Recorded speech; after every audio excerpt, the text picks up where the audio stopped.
welcome to this Pixelmator tutorial. In this Pixelmator tutorial, I'm going to show you how to do the dispersion or the dissolve effect that I did indeed cover last week in an Enlight app. So anybody that's seen that, you will know the sort of end result that we're going to get. A few people sent me messages asking me, can we do this in Pixelmator? Yes, we can do it in Pixelmator, and I'm going to show you how. So let's get over into Pixelmator and carry on. So in Pixelmator you can see that I've got the same images that I used last week, or the same templates that I used last week, and any resources that you need for this, and I will actually show you how to make later on one of these templates as well, but any resources that you need for this you will find in the link in the description to this video.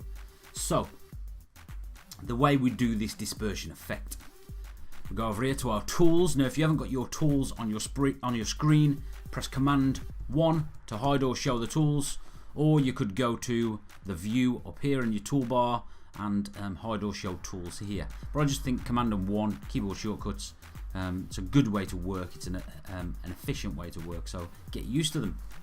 So then we're going to go to this warp tool down here, and I'm going to select the warp tool itself. There's a few more tools, but I'm going to select warp. So once we've got this warp tool, you'll notice I have got up here in my toolbar a diameter and a strength slider. So just make sure your strength is around 70 to 75%. Don't worry too much about the strength. And then the diameter I'm going to ramp up a little bit to around 185, 186, whatever, between 180 and 200 in diameter. And then with my background layer, let me just double click to rename it, background layer, to make for ease. I am going to, so make sure you've got the background layer selected, warp tool selected. I'm then going to left click and drag out and warp this image itself, like so. Now obviously dependent on the strength, if I put my strength up a little bit, it takes away the feathering a little bit, but don't worry too much about it. So if you want to feather something, just turn down the strength a little bit and it will feather it out like so. So I'm just going to keep this like this for now, and then I'm going to just do a little bit down here, just warp a little bit here, just so we can get a nice dispersion effect.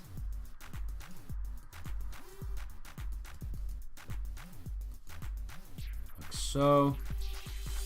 So I'm happy with this sort of warp effect that I've got at the moment.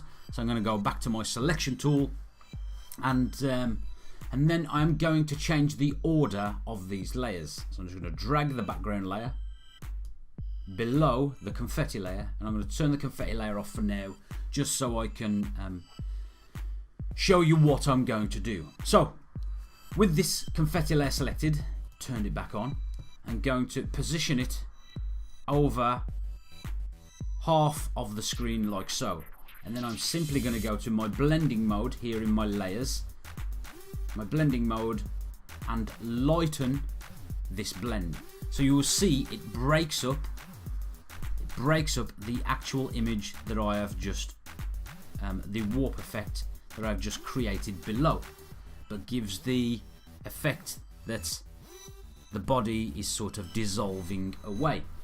So there are a few more blending options that we have. You could screen blend it, and if you notice on the screen blend, we will use this, it sort of fades this first part in, whereas the lighten will just lighten the screen. The screen blend, if you look here, sort of blends as it falls in.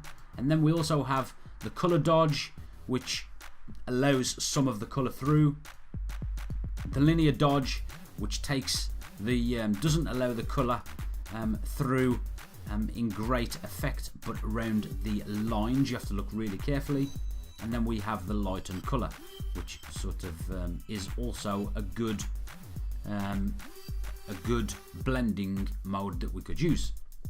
So I haven't done anything, I've just kept this on around half. Now I'm going to just put this blending mode back to lighten, and then I'm going to press with my confetti selected Command and F on my keyboard. So now I get the option to rotate this little anchor. You look at my cursor, this little rotate, just to manipulate this confetti the way I want it to be manipulated, like so.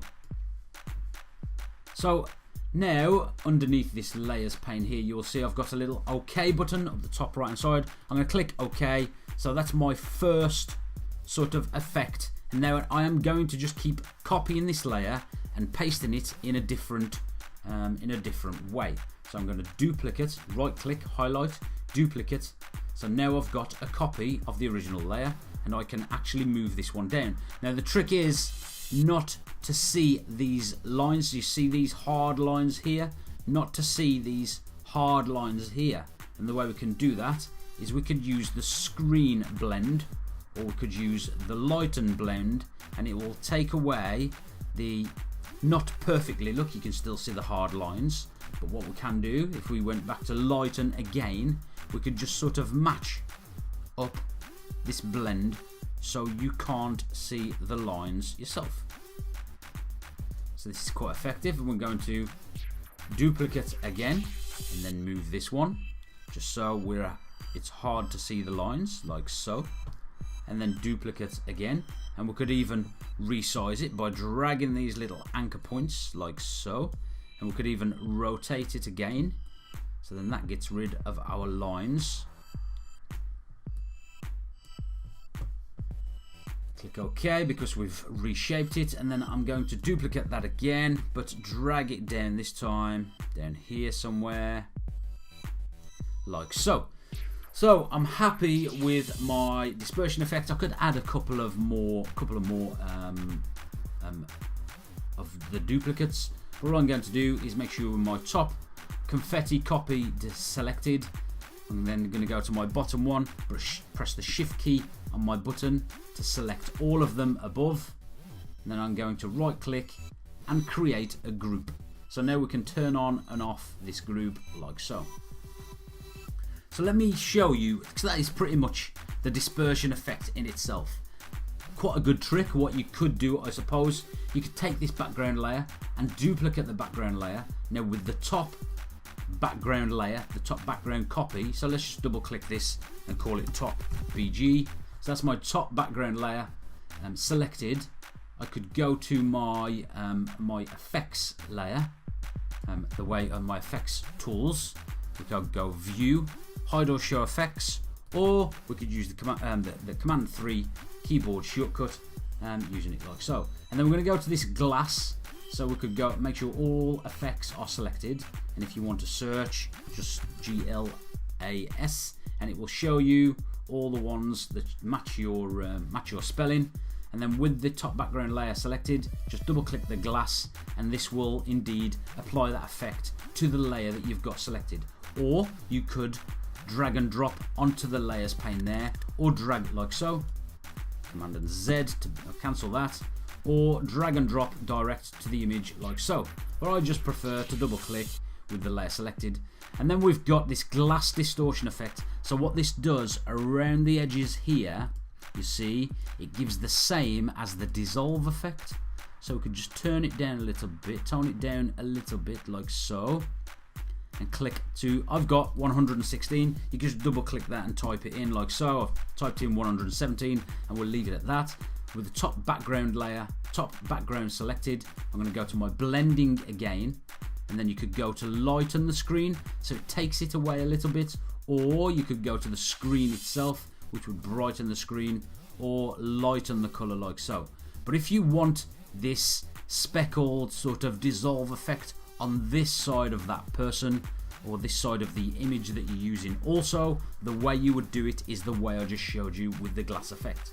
So you turn on or turn off if you didn't want to use that glass effect. So that's just another. Okay, let me show you now how to make your own sort of confetti background, but we'll do it a little bit different. We'll use, I don't know, smoke or sparks or something, just to show you how you could make it yourself. So I'm just going to turn this confetti background off. In fact, I'll turn all the backgrounds off, so we're just left with a blank. And I'm going to click new layer and just drag that new layer up to the top of our screen. And then I'm going to get my paint bucket tool, get my color white, so select the snow color. If you haven't got your colors on the screen, Shift, Command and C will hide and show your colors. Shift, Command and C. Paint bucket tool selected, white selected or snow, and just left click into that space of that with a background layer selected, and it will give you white background. And then I'm going to go to this selection tool here, and I'm just going to drag out a rectangle of about this size on the right hand side of that new layer. And then I'm going to select this licorice, go to my paint bucket tool, so paint bucket tool, then licorice with the background layer selected, and left click into that area, press Command and D to deselect that area, so we just have a licorice or a black strip on the right hand side of our white background. I'm then going to go to my paintbrush tool, and I'm going to need my paintbrushes selected, viewable on the screen. So I'm going to press Command and 4, and it shows the brushes. Now with the brushes, what we can do, go to our tools, and we could select a sort of theme. We will keep it on the sparkle theme, and we'll keep with the spark. So we'll keep these sparks here. So I could change the diameter of the sparks, but all I'm simply going to do with my licorice color selected again, I'm just going to left click and make sparks like so. The trouble with the sparks, some of them are or do become white, and that's just a trait of the sparks. I wonder what happens if I use this. See, this is quite so I could change the diameter of this, and this is a little bit better, this whirlwind thing. So I'm just pressing Command and Z to undo, and then I'm gonna just use this sort of this whirlwind type of effect like so, and then that is that really. I'm just going to make this a little bit darker along this line here, but that is that. I'm going to go back to my selection tool now, turn this background layer back on down here with the top layer that I've just created selected. I'm just going to change the blending to lighten again, so you will see we get the same sort of effect, and all we would keep needing to do is duplicating this layer and moving it around. You see we get this, so without any sort of attention to detail that I've paid. I would change this slightly to be a bit more dispersed here, so we've got more gaps here, but you get the idea of how easily to create, and you could do this with smoke as well, to sort of just a little bit of trial and error to create your own background template as well. But for now, that's the dispersion. You could add possibly a couple of filters to that, whatever it is you wanted to do. I'll probably do it at the end of the video. I hope you've enjoyed this. Go ahead, do what you want to do with this, but I'll catch you again soon. Thanks for watching, and thanks for your support. Bye.